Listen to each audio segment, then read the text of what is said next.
ব্যভিচারী নারী, যার জন্য জাহান্নাম বরাদ্দ ছিল, কিন্তু একটা তৃষ্ণার্ত কুকুরকে পানি খাওয়ানোর কারণে আল্লাহ তাআলা ওই পাপাচারী নারীকে জান্নাত দান করেছেন।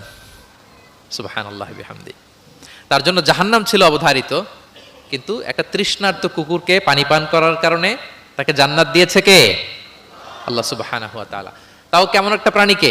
কুকুরকে। আমরা গুরুত্বই দেই না।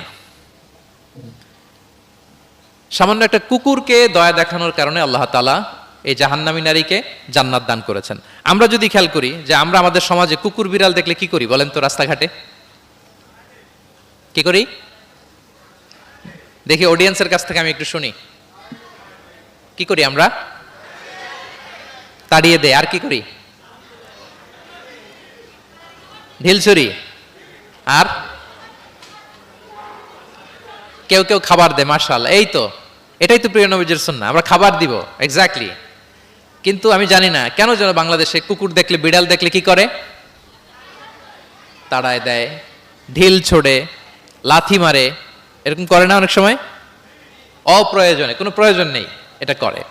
এবং সবচেয়ে মজার ব্যাপার হচ্ছে মাঝে মাঝে দেখা যায় যে জোড়া লাগা কুকুর যদি দেখা যায়, যে একসাথে দুটো কুকুর, তাদের প্রজননের কারণে তাদের একটা বিশেষ ঋতুতে, বিশেষ সময়ে তাদেরকে এটা করতে হয়।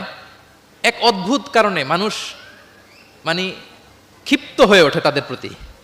কিন্তু আমাদের তো মানবিক হওয়া উচিত ছিল, কি বলেন? আশরাফুল মাখলুকাত বলে আমরা নিজেদেরকে দাবি করি। আমাদের কি করা উচিত ছিল? ইগনোর করা উচিত ছিল। Let them do there job. Overlook করার দরকার ছিল। কিন্তু কোনো এক অদৃশ্য কারণে আমরা এরকম দৃশ্য দেখলে হিংস্র হয়ে উঠি, লাঠি দিয়ে মারি, ওখানে মানুষ জড়ো হই।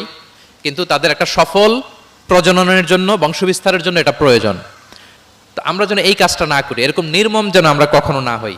কারণ প্রাণীদের প্রতি দয়া দেখানো এটা ছোটখাটো কোনো ব্যাপার নয়। এটাই আপনার জান্নাতের কারণ হতে পারে, এটাই আপনার জাহান্নামের কারণ হয়ে যেতে পারে। আল্লাহ রাসূল সাল্লাল্লাহু আলাইহি ওয়াসাল্লাম বলেন, মান লা ইয়ারহাম লা ইউরহাম।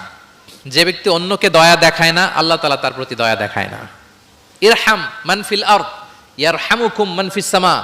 এই দুনিয়াতে যারা আছে তোমরা তাদের প্রতি দয়া দেখাও, যিনি আকাশে আছেন তিনি তোমাদের প্রতি দয়া দেখাবেন।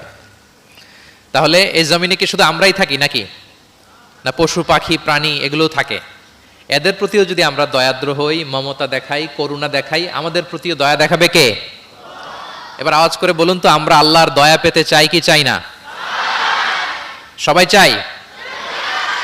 তাহলে প্রাণীদের প্রতি কখনো আমরা যেন নির্মম না হই, অমানবিক না হই, আমরা যেন মানবিক হই।